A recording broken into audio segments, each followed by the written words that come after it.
morning shine, shine, shine. Las Vegas, shine your light on me. Welcome to Las Vegas Tonight with your award-winning host, Dale Davidson.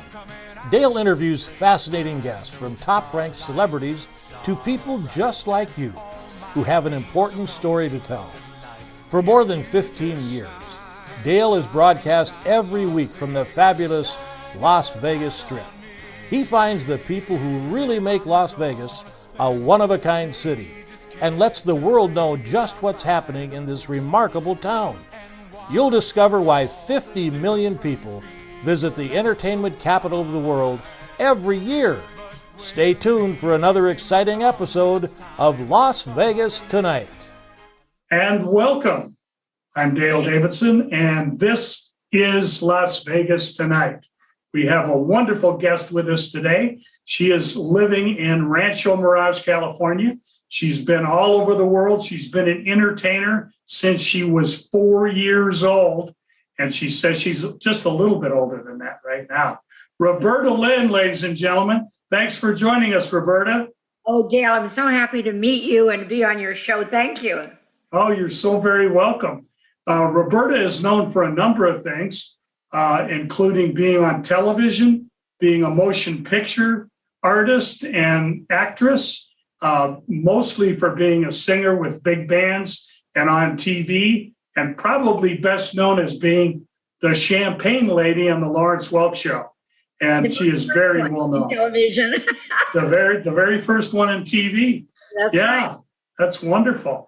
I'm the last living champagne lady. Is that right? That's wonderful. But me, I'm hanging in there. and on TV, were there four of you that sang? Is that what I remember, right? Not all at one time. No. In fact, they were before the television show, the ones that I see. Norma Zimmer was the last one. She had sort of a light operatic voice. And I've got to tell you, she and I were dear friends. And I loved her very, very much. She passed away, too. So I'm the last one still out here. And I'm still working. That's wonderful. What are you doing now? I still do shows. I do hour-and-a-half concerts. And I bring my books along and show everybody. Here's one here with me. That's great. Lady. The champagne lady sitting in a champagne glass. Roberta Linn. That's wonderful. Right, it's on Barnes and Noble and so on. And then the original title was this. Okay. Not now, Lord. I've got too much to do. Now, that title came about because I had an out-of-body experience. Really? Please tell us about it. Well, I in the 60s, after leaving Welk, I was working in Vegas with Margin Gower and Champion at the New Frontier with them, and I got pneumonia. And they gave me an antibiotic called chloramycetin, and you can't take that within maybe 2 or 3 years if you had a series of it. Then I got pneumonia again. I worked with the comic. Danny Thomas? I was with Danny Thomas at the Sands, and I got pneumonia again. And they took me back to Cedars of Lebanon Hospital, and what did they give me? Chloramycin. The same drug. It was killing me. And about my experience, I couldn't eat. I was dying. I was on all the newspapers saying that I was critical. And I looked back down. I was on the ceiling of the room in a beautiful light. It was like a beautiful tunnel. And I could see someone at the end of the tunnel, but I couldn't see the face. But I did see my mother holding me in her arms and crying and saying, Roberta, please don't go. Please don't go. And as I'm there, I was out of pain and it was very europhic.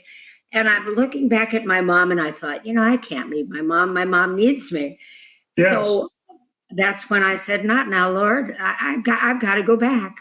I know I woke up in my mother's arms, and my Father Michael Montoya from San Gabriel Mission was a dear friend of mine. He was saying the last rites for me. I was on my way out. But that's where that title came from. Not now, Lord. I've got too much to do. Oh, we're so glad that you made it, Roberta.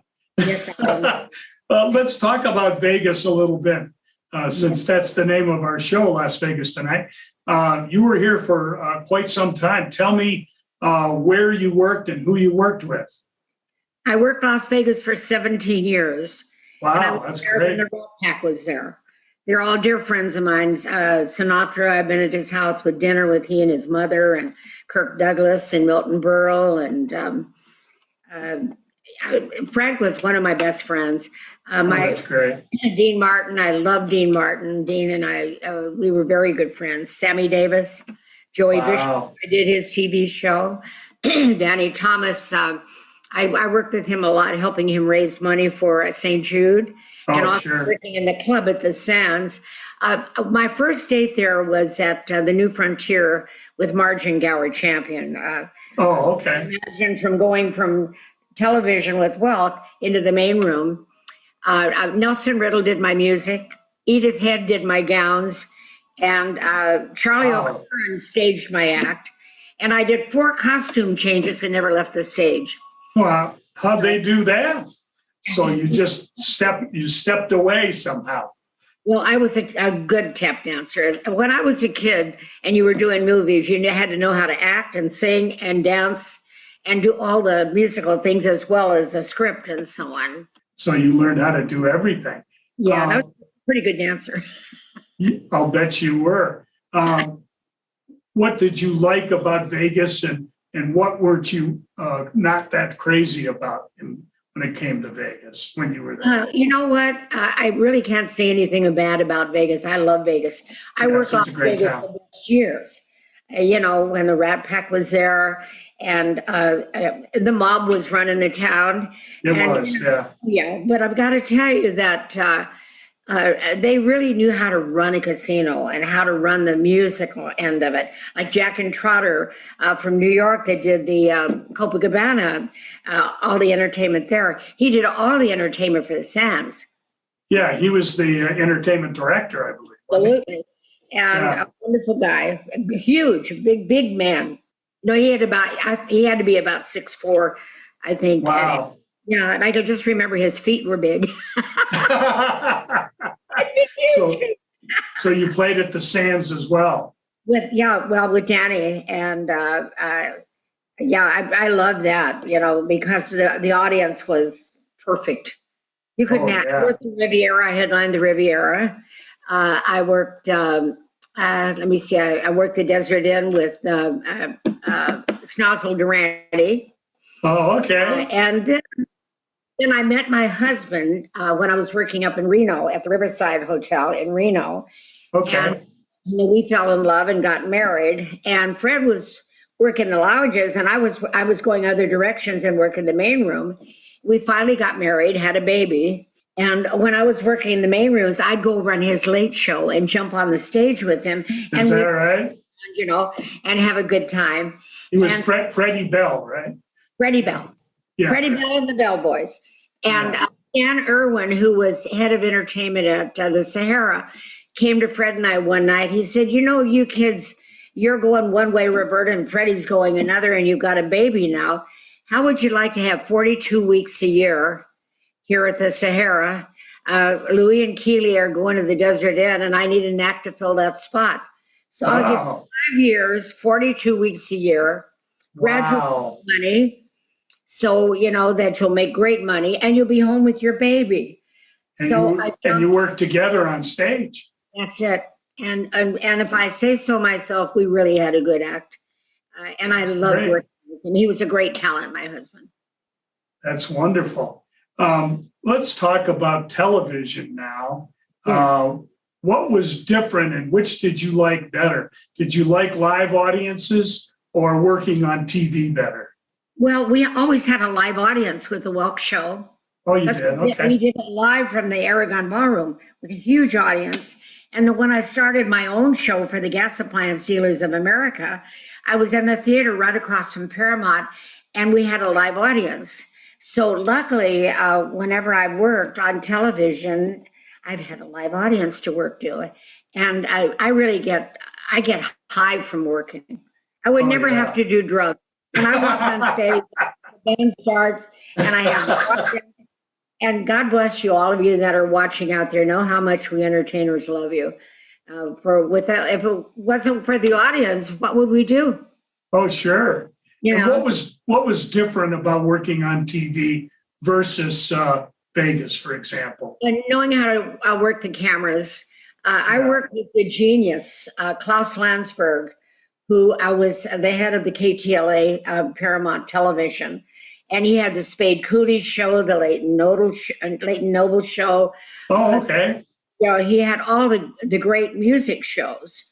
And we were lucky to work with him. And not only that, he read music. And he was the one that started 3 cameras. So instead of one camera having to float around, you had 3 cameras. And Okay. when he knew there was a trumpet solo, he'd see it on the music and he'd have the camera on the trumpet. Oh, that's great. The piano when the singer was coming in, and he used to say to me, Roberta, somebody at home is watching you in their living room. So it's very personal. So you look right in that camera and you sing right to that person. Wow. So I worked with the best director and a wonderful man, Klaus Landsberg, head of KTLA. Lawrence Welk was really a trendsetter, a pioneer in television, and it seemed like they had a happy family there. Was he a good guy to work for? Yes, but strict. He was like a taskmaster, huh? Proud German father. Yeah. Wonderful, wonderful. I have a great story for you I've got to tell. Sure, please do. On our very first television show, I was there. A lot of people quote this now, but I was there that night. Yes. Our first television show, he came on the air, and he had a funny accent. Yes, So he did. if you listen closely, every B was a P. So Yes. my name was Roberta, and it was the Roberta. And here's how he introduced the first show. He said, "Good evening, my friends, and welcome to our very first TV show from the beautiful Aragon Ballroom on Lick Pier, Santa Monica, California." He said, "Tonight we got the lovely champagne lady, Roberta Linn, and all these wonderful poison to pen." And then he looked at me and he said, "Okay, Roberta, okay, boys, it's our first TV show, and I want you all to pee on your toes." I want you to Well, the band was in shock, and I was laughing. And after the show, he came to me, he said, "Roberta, what did I do now?" I said, "You told the band to pee on their toes." And he said, "Of course I did. I wanted them to do a good show." And I said, "No, Lawrence, it doesn't come across that way on television." So there was actually a headline on Variety magazine, The Bible of Show Business, said that Welk started his first TV show, and after the band peed on their toes, the show got underway. True story. Oh, that's hilarious. That's hilarious. I loved him. I loved him. Oh, yeah. Great band. He's a wonderful guy. Tell me a little bit about the other people on the show. There were regulars. Lennon sisters were there, of course, for a long time. There were dancers. There were musicians that we saw week in and week out. Were you able to make friends with some of the cast, or were you all too busy? They're the second string. Oh, okay. They're the second string people. When Dodge bought the show, Welk didn't want me to leave, but I had been offered my own television show, national. That's that's huge. My Emmy Award. That's why. Yeah, hold that up. I hear you got it. So, that's the closest any of us have ever been to one. And it reads here, the Academy of Television Arts and Science Hollywood Achievement Award, Most Outstanding Female Performer of 1953, Roberta Linn. Wow, that's fantastic. Yes, and it's a full size. The locals are about half this size. Oh, and okay. It's a big, heavy one, And larger, yeah. So that's wonderful. I'm very thrilled and proud of this. Oh, you should be, Roberta. I am. And Roberta, a lot of things happened very young. Oh, that's great. And and you kept your spirit, which is a wonderful thing, that you're just as happy to be in front of the camera as you were then. Yeah. And you have a great personality, and you really convey that to everybody. Thank you. Yeah, you bet. Roberta, we need to take a brief break and do a little business. Okay. We'll be back with Roberta Linn right after these messages.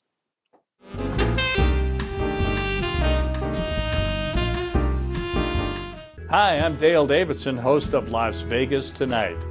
You know, radio has an enduring place in the heart of America. Sometimes it's music that can enliven your spirit or keep you company when you need some.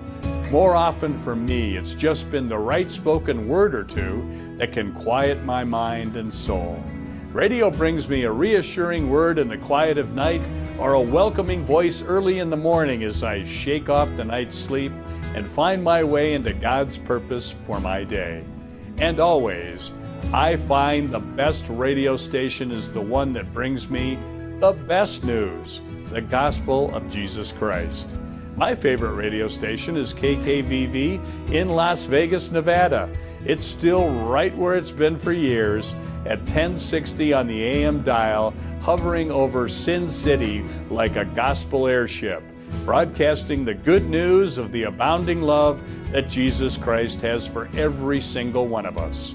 No matter who you are or where you live, you can receive God's Word via the KKVV Gospel Airship.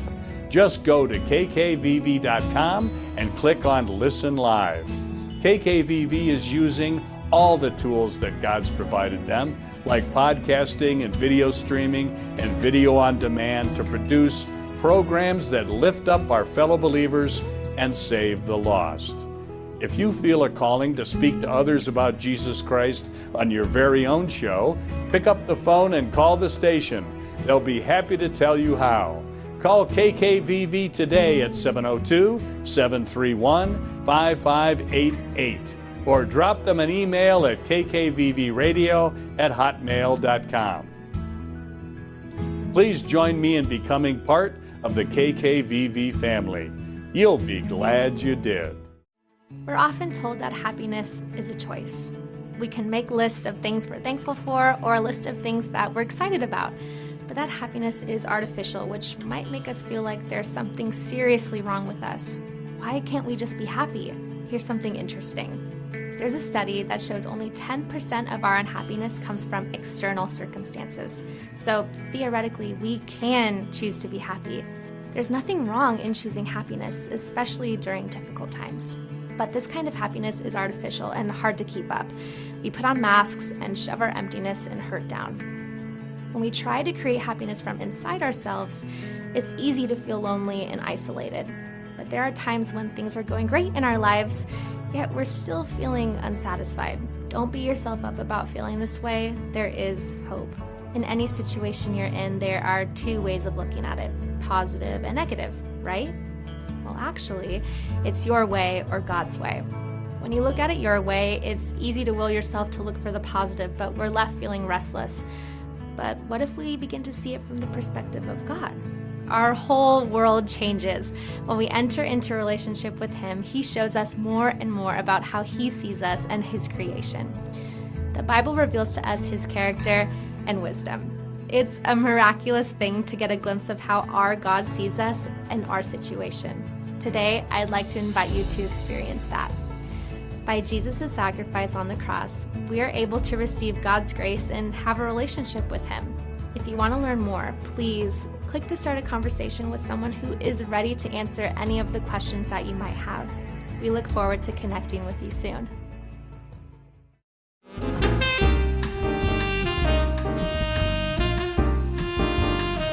And welcome back to Las Vegas Tonight. I'm your host, DaleDavidson.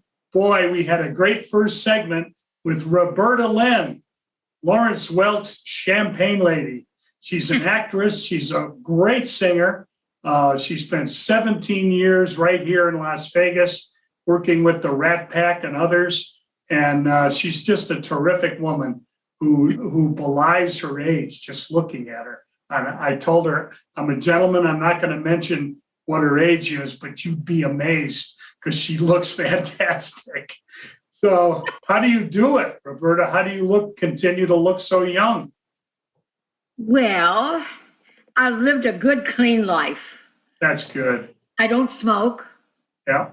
I very rarely drink, and I've never done drugs. And for anybody in show business, that's, I think, a pretty good deal. Yeah, that really is. I love what I do. It's wonderful. I love what I do. And I think it's fantastic that you're still performing. You know, it's like I always say when people ask me if I'm going to retire, I said, I don't believe that word is in the Bible. That's true. I think if you love what you do, it keeps you young.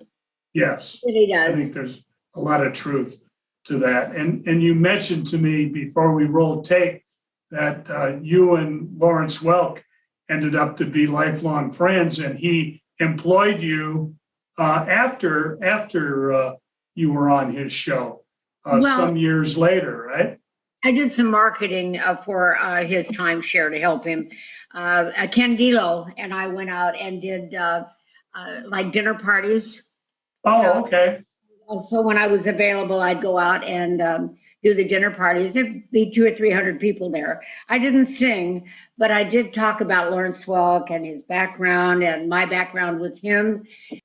You know, just general things. It wasn't a singing, but it was like a lovely dinner party, and all the people at the resort. And then hopefully they bought timeshares. Yeah, I've driven past his complex in Escondido, California, and it's quite large. I mean, it's a really big resort, and I guess it must still be doing well because there's always a lot of activity and a lot of cars there. Larry Welk Jr., Lawrence Welk Jr., just sold it to Marriott. Oh, Marriott is that right? now Welk Resorts. Wow, that's fantastic. Yeah, I know. Let's with the family and so on. We mentioned the Bible here a minute ago. I want to, if it's okay, I'd like to talk to you about your faith because you are a very strong Christian. Tell us a little bit about how you came to Christ. Was it early on in your life when you were growing up in Iowa, or was it later? No, I've always felt that way. When I was a very little girl, after we came from Iowa to California, I came in diapers. So I really grew up in California. All of our family, my mother was the Bristows, Bristow, French and Scotch Irish was my mother. Oh, okay, that's me too, Scotch Irish, yeah. From our house, there was a beautiful church. I can't remember the denomination, but I used to sneak in there and sit down and look at the candles and look at the statues of Christ and Mary, and I just felt so good. You know, I even wrote a song the first time I appeared in Vegas. Nelson Riddle did the chart. It's called "You Look Up to Him and He'll Smile Down on You." Wow. Yeah, that's the title of it. And it's kind of a gospel, you know, and but I've always known that my relationship with God is extremely important. God is the director and producer of each and every one of us. He directs our life, you know, no matter what. He's the producer and the director. Once you get that in your mind, and you understand that, then it's very important. Yes, and I think that's also part of your secret of having such, you know, looking so great, having a long life, and performing still is your faith. There are often people who get into show business in Las Vegas or in Hollywood, and if they don't have that grounding, they have personal problems, don't they? Yes, yes. Well, you know, life has its ups and downs. I'm not saying that my whole life was a bowl of cherries, as they say. Right. I've had my ups and downs, and I've had, you know, like that out-of-body experience. I'm very sick. And recently I've had some surgeries and so on, you know. But I'm still here, and my mind is still good. And that's wonderful. That's the most important thing, keeping that mind busy. Keep your mind and your body busy, you know. I've never had a facelift. That's wonderful. I had a little Botox up here one time for some little smile wrinkles, but I've never had a facelift. And so what you see is what I got to give. You look great. Let's talk about your personal life a little bit, if you don't mind. When you were growing up in California, do you feel that having the family there was a natural way of leading you into show business? Because I know you started when you were quite young, didn't you? Everybody was making money. Everybody was broke when they came to California. My grandfather died very suddenly, had a big farm back in Iowa, and was mayor of Bedford, Iowa. I was born in a little town called Gravity. In fact, my mother went to school with Johnny Carson's mother. Oh, is that right? Oh, what a great story. Johnny Carson show several times, the Tonight Show. And every time he introduced me, here's a young lady that defied gravity. That's a great line, Johnny Carson. It was just, I don't know why we all settled in Huntington Park, but it seemed to be the place. My dad was a pro baseball player. My mother, a farmer's daughter. And played piano, and because everybody was kind of broke, and the movie industry was very big. I've got a little bit of allergies today, I'm sorry. And so they signed up with a company called Central Casting in Hollywood. I've heard of Central Casting, sure. Central Casting, once you signed up, and they knew your age group and what you could do and what you couldn't do. You would get calls from Central Casting for extra bits or bit parts, or sometimes headlining parts. You know. Wow! In fact, I have a picture I'd like to show you. Sure. Can you see that? Oh yeah, I see Shirley Temple. Okay. Well, this little girl with the pigtails and black hair, that's me. Is that right? That's great. Right. That's wonderful. Now that's from Curly Top. That's when she sneaks the pony into the orphanage. and you were a fellow orphan. Now, then also, I starred in a movie with Conway Terrell and Barbara Bedford. This is a good shot here. Now, my hair looks kind of tacky, but that's Conway Terrell and Barbara Bedford. Oh, okay. And that's me as a little girl. She's my mother, and my mother's on the run, and we're for something that happened. I can't remember exactly. Somebody just, that's a genealogist by Kendrick Sims, just sent me the whole reel-to-reel movie. It was called Senior Jim, and a friend of mine now is redoing it. Oh, and that's great. You'll be able to watch it again. Yeah, so I'm hoping I can, yeah. And then I had a very nice thing happen that you might like is sure. You see this? Can you see this okay? Yes, it's a very pretty girl. That's me. That's you. That's me with my Emmy. Oh, that's the Emmy we saw earlier. Yeah. Yes, and this says, please join us at the Walk of Stars ceremony Saturday, March 25th, 1995, 4 p.m. 100 South Palm Canyon Drive.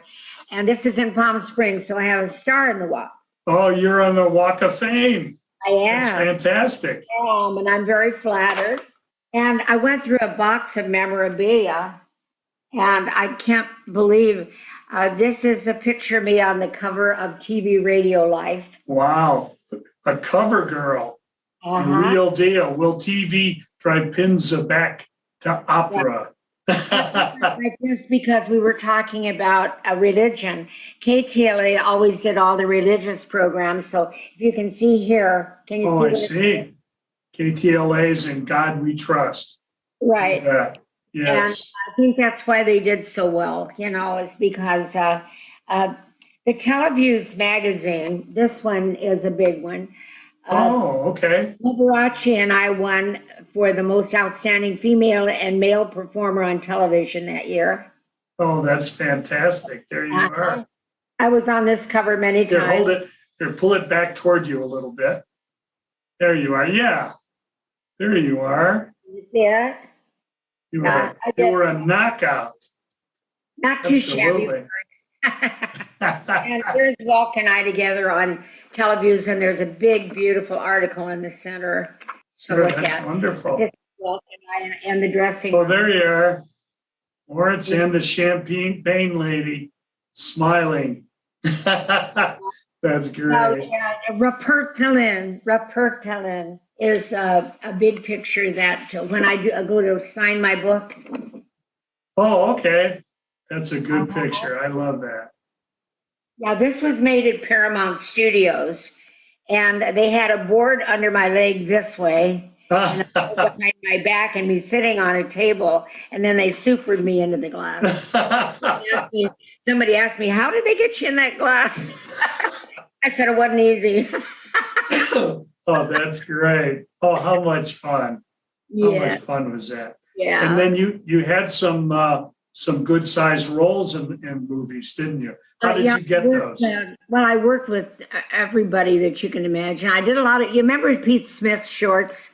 Yes. Yeah, he did all the life stories. I was in that one Kendrick Sims sent me that too. It was a life of Louis Pasteur. Oh, okay. The girl that the dog comes running out and has all the foam all over his mouth, the rabies. Yes. And I worked with, I'll tell you some of the stars that I worked with.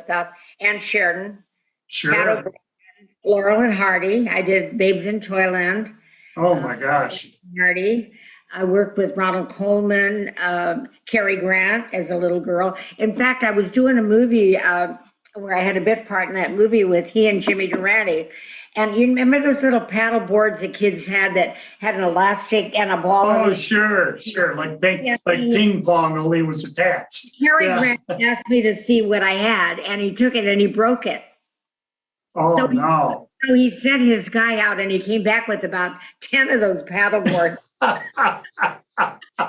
And, he was How wonderful. sweet. How sweet. We used to go horseback riding together. Years later, I belonged to the Desert Riders here, and I love to ride horses. Oh, that's great. And Cary Grant and David Niven were on a ride with us one night. And I could hear these guys laughing like crazy, and when I was riding next to them. And we went in, and they had a big steak fry. And they had a guy by the name of Tex Kidwell that sang all the country western songs, and the steak broth and the beans and the coffee. And we got down off our horses, and I realized I was riding then next to Cary Grant and David Niven. And we got off that horse, and I looked at him, and I said, Mr. Grant, you really are perfect. Everybody else had wrinkles in their pants, dust on their face, and he looked gorgeous. You know. Yeah. I've been very lucky. I worked with the very best. Olivia de Havilland, I did. I played her baby sister in a wonderful movie Mervyn LeRoy produced. And later on, he had me test for the Helen Morgan story. I still have that film. And when he told me that Paul Newman was the male star, I said, "Oh wow!" I said, "You don't have to pay me." Oh, no. Every woman watching this agrees with you. Are you kidding? He was gorgeous, those beautiful blue eyes. And oh, yeah, what a handsome guy. I didn't get the part, unfortunately. The fellow that was, they kept changing directors and producers. Mervyn LeRoy finally got rid of it because her mother was suing him. She didn't like the script. Oh, I see. It kept moving from director to director. And my good friend, Ann Blythe. Ann Blythe, she was a great star. I loved Ann. She was great. We kind of all grew up together a little bit. She was older than me, but yeah, I want to talk more about Hollywood and what it was like in those years. But we need to take another brief break. We're going to come back for our final segment. I'm sorry to say, I could go on all day with Roberta Linn. She's just been great company. But we'll be back with her right after this.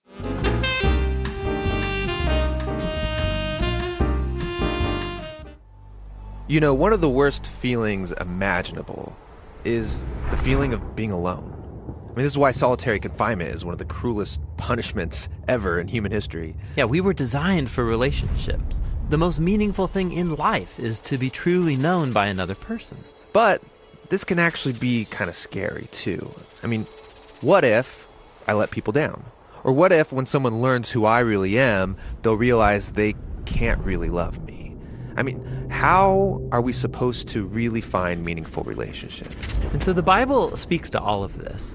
It says that God created the world in order to share with us the beauty of existence. God's desire for us is to have significant friendships, to be part of families, to create things, and to share our work with others. And all the while depending on God as our source of love and life. But here's the thing, there's so many barriers to that. There's loneliness, fear, hatred. And the Bible claims that these are a result of our being disconnected from God. Without God, we don't actually know who we are anymore. But at the center of the Bible story is Jesus, who wants to bring us back into a relationship with God. Jesus claimed that God loves us for who we are, and that he calls us into a relationship with him despite our failures. And when you realize how loved you are by God, that he is not ashamed of you, it changes everything. It gives you a source of love that is not your own. So the story of the Bible is calling us into the most important relationship. Yeah, it's calling us to know and be known by the Creator God himself. Let me tell you what love can do. Even though I haven't met love yet, I would recognize it at first glance. love is serenading me with a guitar and singing all my Bollywood songs. Love walked in with a pink dupatta on the first day of college. I know what love can I do. know what love can do. Maybe I'm looking at it in the wrong place. The love I was looking for finally showed up. Love acknowledges me based on what I bring. Love didn't like Bollywood songs anymore. Love hates the real me. I tried my best to keep this love. But it changed. It faded away. I feel ashamed of myself. I don't think I can be loved or belong to someone. One day, unexpectedly, love came to me. I barely recognized it. Love looked different and accepted me as I am. This love is Jesus. He made me in his image and bought me with his blood. He showed me that he died for me, and the blood that was spilled had my name on it. This is the purest form of love I have ever seen. He tells me I am loved, and I'm looking to others for acceptance. He tells me I am loved when nothing feels right. He tells me I am loved when I'm waiting for someone else to love me. Jesus still loves you no matter what. Don't harden your heart. Love him again.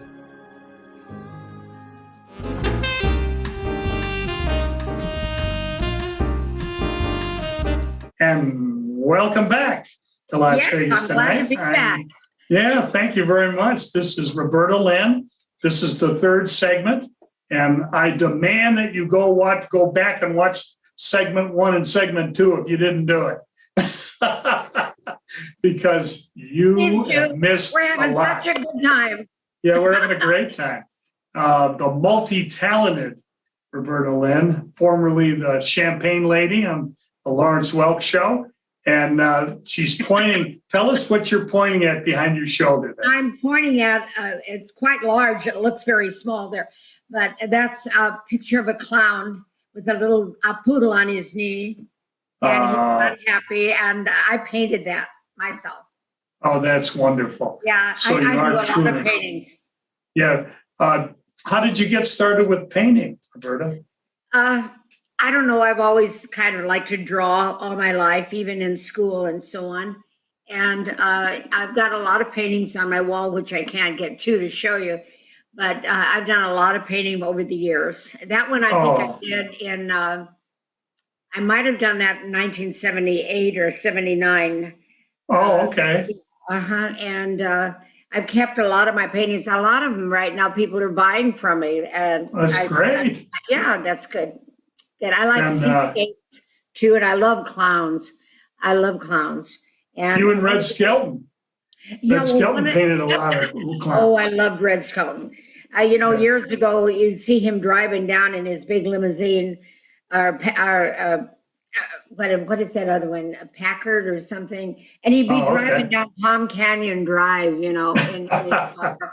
He was so cute. I loved him. When I was under contract to NBC and Hollywood, there at Sunset and Vine, you'd see him walking up and down the street all the time, going to the Brown Derby and going back to NBC where they were doing the shows and stuff. Oh, sure, that makes sense. Mm-hmm. Those were really great days, and I really did want to talk to you about the golden age of Hollywood, which you lived through and you were a part of. Tell me about that and how it was different than the Hollywood and the entertainment business of today. Well, it's entirely different. The shooting of the movies and everything. To be very honest, I'm not really fond of a lot of the movies and the music. I'm with you. I'm with you. I'm really not. I have to be honest. I worked when movies were movies and stars were stars. Yes. And the studios made stars out of them, and I think one of the funniest things that ever happened with Lawrence Welk and I with a famous movie was at the Grauman's Chinese Theater. Oh, sure. And we were big television stars at that time, Lawrence and I. We were really, we were very lucky. And we pulled up in this big, beautiful car from the studio, Paramount Studios, and we followed Marilyn Monroe in, right? And it was Farewell to Arms with Rock Hudson and Jennifer Jones. Okay. Remember? Yeah. Oh, yeah. Great movie. Great movie. It was wonderful. And that's when Rock Hudson was, oh my gosh, was he good. he was a huge star. Yeah, boy. We pulled up and Lawrence opens the trunk of this big limousine we were in, and he had these little keychains with his picture on them that were worth about $1.50, maybe not even that much. And he's passing them out to the people. And I went, oh, Lawrence, please. Oh, that's funny. That's funny. He said, it's wonderful, folks. Oh, and I got to dance with Rock Hudson. Oh, is that right? Tell me about that. Well, we went to Romanoff's to the press party afterwards. Yeah. And Rock Hudson was there, and so was Jennifer, and the Hollywood elite. And of course, Lawrence and I were like little bumpkins there, little country bumpkins. And the lady who was said, "Would you like to dance with Rock Hudson?" And I almost fainted. I said, "Are you kidding? Are you kidding? Would I like to dance with Rock Hudson?" Well, I did. And he was so tall that my face was in his chest, And I was looking up at this gorgeous guy. And he was so nice. And what a good dancer. And he was just a real gentleman. So one of the thrills of my life was dancing with Rock Hudson. Oh, that's a big one. That's a great story. Yeah, great. You mentioned dancing, and I know you did some dancing. Were you in any of the big epic dancing movies of that era at all? Well, my uncle was head of music at Warner's. I didn't know that. Oh, okay. He was an adopted uncle. His name was Al Dubin. Okay. Al Dubin wrote the full score for 42nd Street. I Only Have Eyes for You, September in the Rain, Lullaby on Broadway. You go home and get your clothes. I'll go get my these and those, and away we'll go. And he wrote over 10,000 songs during his tenure at Warner Brothers. Oh, that's incredible. Got my part in a movie at 4 years old, and I played the part of an angel in an Al. Perfect casting, typecasting. Oh, my mother said I was miscast. And I was in a movie, I didn't know who it was for years. A friend of mine finally told me that's an Al Jolson fan. I was hanging on wires with a bunch of other little kids, and we were angels. And the only thing I could remember was this man walking in, they had big sound stages in those days. Oh, sure. So on the sound stage, they had this walk that it looked like it was going up to heaven. And okay. Going to heaven on a mule. Oh, And I didn't okay. know that was Al Jolson until about 5 years ago. And a friend of mine was a collector of Al Jolson things. So I did an Al Jolson movie. And Oh, that's huge. He was one of the hugest stars of Hollywood in the early days. Yeah. Look who I've been working with lately. Wow. Who we got there? Okay, Wow. now this is Florence Henderson, Oh, sure. Eddie Garrett, Gloria Lying, and me. Right. Oh, And wow, that's great. We did 8 concerts together. Ladies of Song. With the Ladies of Song. And now this one was in 2002. Okay. Okay. That's wonderful. Yeah, and I did 8 concerts with these girls. And yeah, and I loved them. Betty Garrett was just the kick. And Florence Henderson was very, very funny. Was she? We had to know her and get her backstage, and she'd get talking. She was so cute. Tiny, tiny. Betty Garrett loved a joke. She was in her 80s, and she passed away a couple of years ago. Yeah, I remember. Lauren's still alive. She lives up in Lake Arrowhead. Oh, okay. Yeah, I haven't seen her again, but we had a great tour, and we did really good business. It was wonderful. The people in those days in the film business seemed to be just nicer people than a lot of the stars today, at least what you read about the stars today.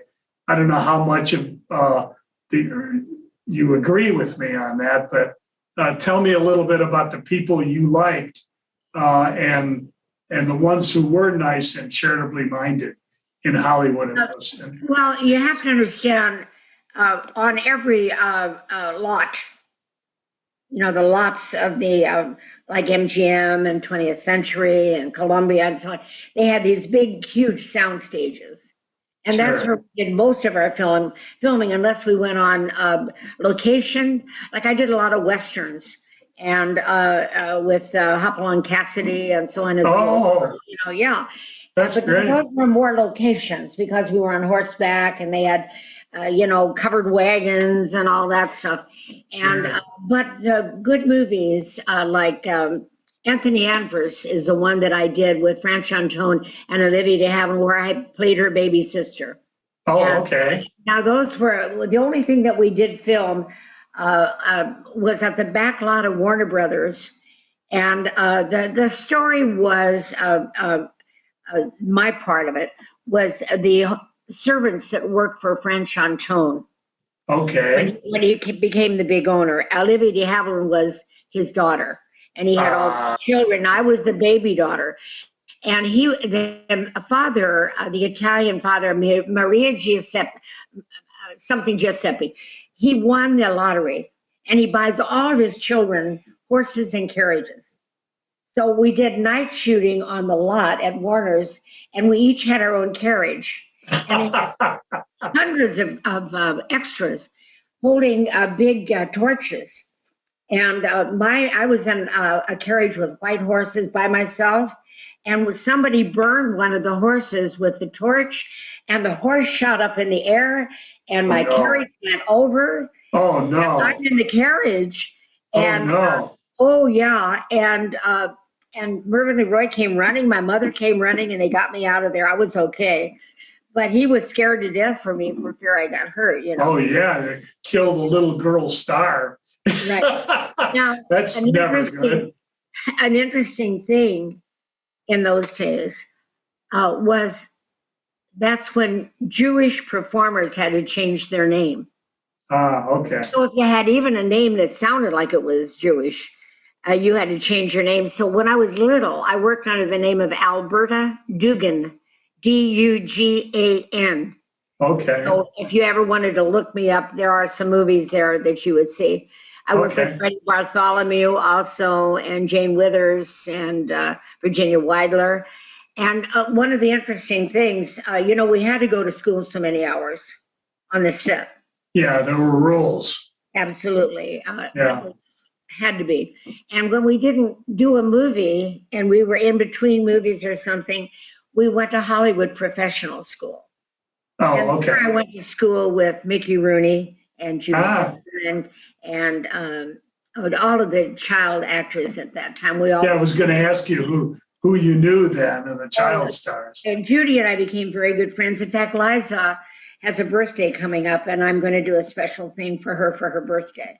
Oh, that's sweet. Yeah, she's not real well, and yeah, I'm sorry. But yeah, and I saw her here at the Alba Caliente Casino here.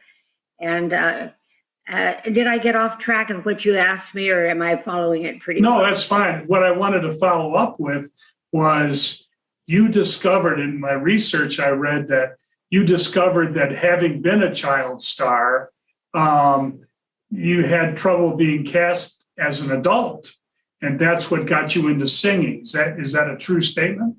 Well, no. Well, you get to a certain age and you're not a little girl anymore. It's like Shirley Temple. Yeah, she was all that cutie, a little cute girl. But when she got to teenage, they had to cast her in different parts in movies. Okay. Sure. So that does happen. Okay. And now my mother, who was struggling, I'm going to tell you something you don't know about me, I don't think, unless you read my book. Yeah. If you read my book, you know where I'm going. My mother was struggling financially, and I was kind of the bread and butter, after she and Daddy divorced. So my mother was going to go in the Army and put me in a convent. I was going to St. Mary's Academy at the time, schooling. Okay. And I was about 14 years old, but I looked like I was 18. Oh, boy. I mean, with a little makeup and everything, right? So I said, Mama, please don't put me in a convent and go off and leave me. Take me with you. She said, how can I do that? You're only 14 years old. And I said, Mom, look at me. I could pass for 18. Well, my mom discovered that the courthouse burned down in Gravity, Iowa. So there were no records of her birth or my birth. Oh, boy. I didn't know that. Oh, yeah. So my mother lied about my age and took me in the Army. So I was in the Army. I was in the Army for 3 years in the Women's Army Corps. Wow. Yeah. What a life I've had. What a great story. And I know. You and your mom were in the Army together. Yeah, they shipped her to Fort Meade, Maryland, and me to San Francisco at that age. And if you don't have a copy of my book. No, I don't. I'm going to get you one. Okay. I'm trying to see if I have a picture that I pose for. There's been some, here. Oh, there you are. Oh, okay. Well, you're a good-looking whack, I got to say. Well, but I was a baby. Now, there was controversy as to whether this was me or some other gals. But I remember when they took me out of I was doing some duty in the kitchen at the officers club. And they got me out of there and dressed me in the back of a truck and took the picture. Oh, okay. So no matter what they say, I would say that is me. Okay. And the labeling on is that mine eyes have seen the glory. But then I came right back. And then right after that is when I auditioned for Well and got the job as well. Roberta, you told me earlier that you had something Vegas-y that you wanted to show us. What's that? When Fred and I took over for Keely and Louie.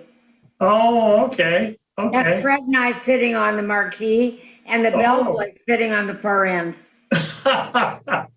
What a great publicity photo that is. Yeah, well, it's an album. This is an album by 20th Century Fox, one of the best albums we ever made. Good music. Oh, that's the cover of an album. Oh, okay. Yes. Oh, that's great. The Bells Are Swinging, Freddie Bell and Roberta Linn, and the Bell Boys. That's a great shot. They're all sitting on that. Bobby Centenary is still living in Vegas, and he's 90 years old. But a whole hour has raced by, and we've had a wonderful visit with you. Roberta Linn, who's been a terrific guest. Thank you so much for being on Las Vegas Tonight. Thank you very much for having me. And God bless all of you for watching. And as I try to remember to say each and every show, when it comes to our Lord and Savior Jesus Christ, please walk with him. God bless you.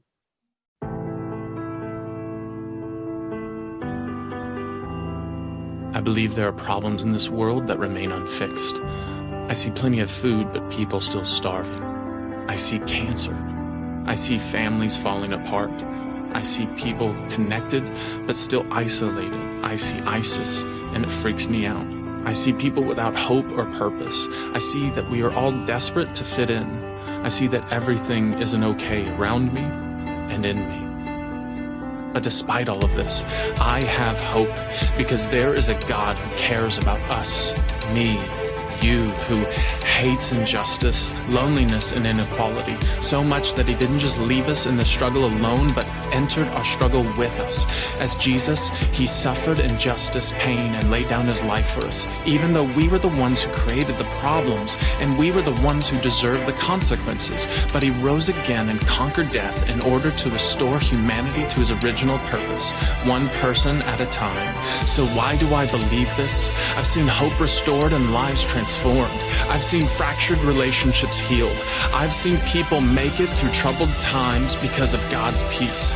I've seen people forgive atrocities. I've seen God answer prayers. I've seen sickness healed.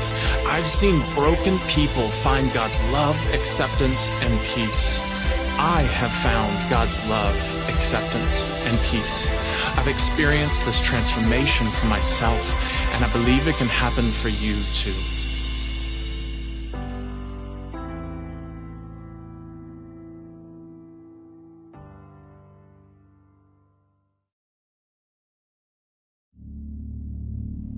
Happiness, harmony, just the two of you. But suddenly, you're alone.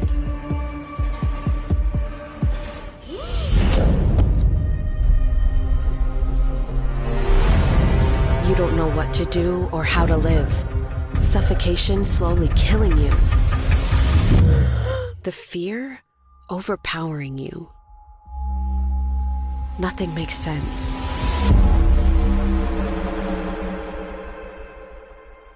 But you're not alone.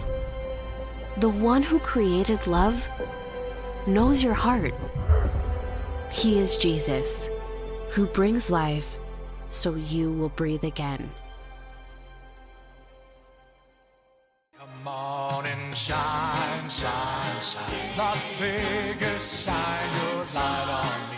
You've been watching Las Vegas Tonight with your host, Dale Davidson. We hope you've enjoyed this edition of our show. We so appreciate your loyalty to our program. To keep Las Vegas Tonight on the air, please go to our website, vegassaints.org, and click the Donate button.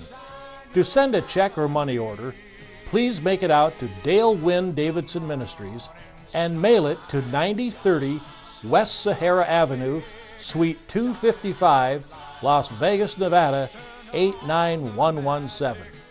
To suggest a guest to appear on the show or any other suggestions or questions, write to Dale at dalewdavidson@yahoo.com or call him at 702-480-3989. Shine, Las Vegas, shine your light on me. Traditional TV is going away. Hollywood is starting to fade. People are demanding real stories from real people. Our voices are now being heard in our own way. Podcasts, Facebook, Twitter, YouTube, and TikTok Live are becoming the norm. Internet TV has now reached the highest demand in human history. Social media shows is now the new media of the century.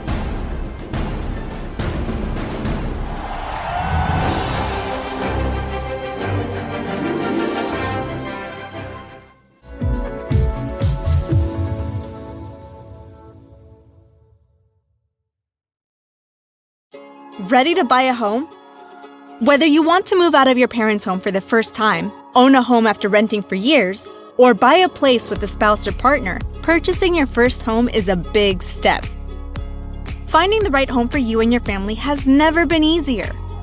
New American Funding can help you determine how much house you qualify for, what your payments may be, and get you pre-approved, which will help you put in a stronger offer when you do find your new home. Before you start the home buying process, it's important to consider everything that you want in a home and what that means to you. There are several things you should consider when buying a home. The neighborhood. Location, location, location. School district. Review what school district the house is in. Even if you don't have kids, having a home in a desirable school district will pay off when it comes time to sell your home in the future. Commute times.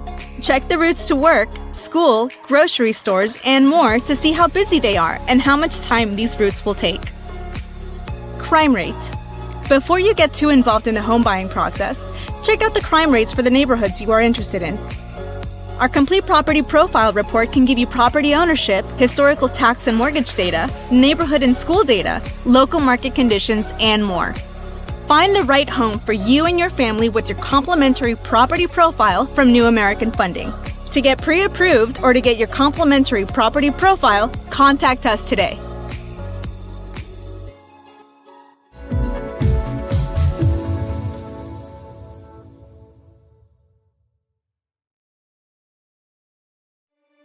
I can already feel you judging me, and not for what I've done in the past,